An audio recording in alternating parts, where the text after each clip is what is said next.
저는 좋은 차를 타고 좋은 집에 살고 돈으로 할 수 있는 것은 꽤나 많이 해봤습니다. 하지만 저는 머리 좋고 똑똑하거나 공부를 잘하는 학생도 결코 아니었습니다. 대학도 안 나왔으니 학위도 없고요. 그렇다고 집안이 잘 사는 것도 아니었어요. 성인이 돼서 부모님께 손 한 번 벌려본 적 없습니다. 하지만 저는 20대 중반부터 세계의 각기 다른 회사에서 억대 연봉을 받았고요. 회사를 차리고 2년 만에 매출 100억 원을 달성했습니다. 학벌, 돈, 인맥 하나도 없이 말이죠. 그 여러 경험들을 통해 얻어진 인사이트를 공유해 보려고 합니다. 특히 오늘은 제 경험과 더불어 수많은 사람들을 겪어가며 성공하지 못하는 사람들의 특징을 말씀드리려고 해요. 제가 꼭 바꾸려고 했던 특성들이기도 하죠. 혹시 내가 그런 성향을 갖고 있진 않은지 한번 되돌아보는 시간이 되었으면 합니다. 꼭 반대로만 하세요. 첫째, 부정적인 사고에 휩쓸려 살아간다는 겁니다. 인간관계에 있어서는 타인의 단점만 찾게 되며 남들을 비난하고 욕합니다. 인간관계뿐만일까요? 대부분의 상황에서 부정을 표하거나 단점을 찾습니다. 그러면 왜 성공과 멀어질까요? 부정적인 사고는 편향적이라는 겁니다. 모든 물질과 현상, 사람에는 이면이 존재합니다. 겉만 보고 단면만 보고 쉽사리 판단하면 안 된다는 겁니다. 확증 편향이라는 말 들어보셨나요? 어떠한 상황에 그것을 옳다고 믿으면 그 생각을 잘 바꾸려 하지 않는다는 것이죠. 그러면 부정적 사고에 대해 반대되는 정보가 들어오더라도 그것을 무시하게 됩니다. 여러 이면을 볼 수 없는 거죠. 그러면 절대 통찰할 수 없습니다. 그렇게 정말 많은 기회를 놓치며 살아갑니다. 우리가 손가락질하는 그 무언가에 늘 숨어있는 기회가 있음에도 말입니다. 그래서 무언가에 대해 판단하고 파악해야 되는 상황에는 꼭 내가 비난을 하고 있는 건지 비판을 하는 것인지를 잘 구분해야만 합니다.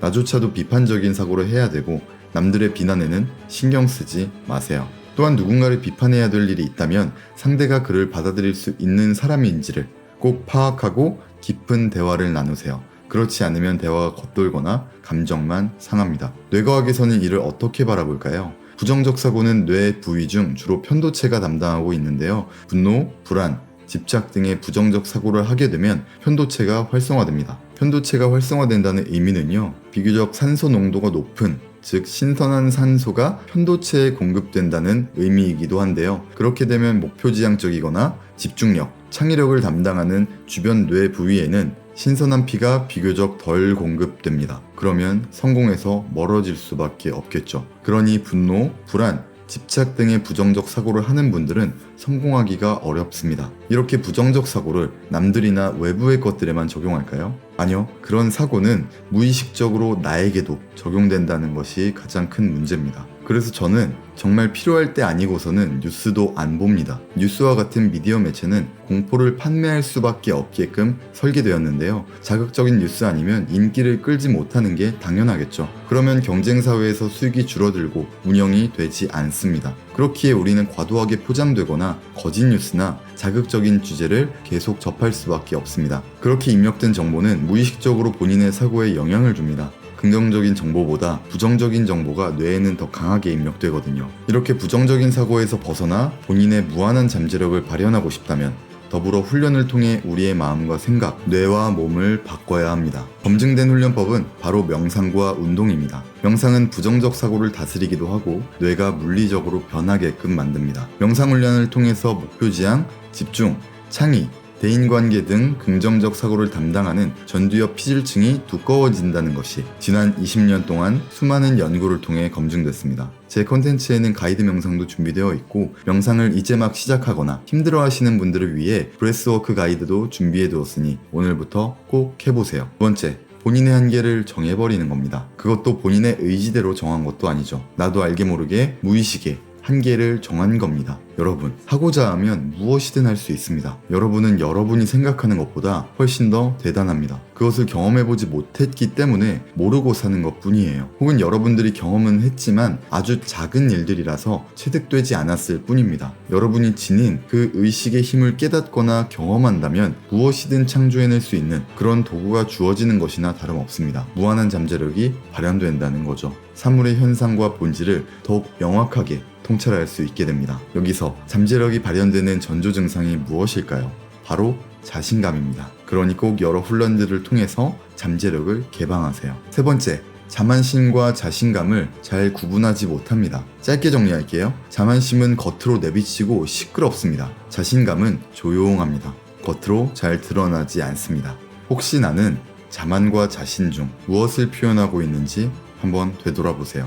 네 번째는 정해진 정답은 존재할 수 없는데 그 허상을 쫓으려 한다는 것입니다. 우리의 삶에 있어서 정해진 정답이란 없습니다. 그건 허상입니다. 가짜입니다.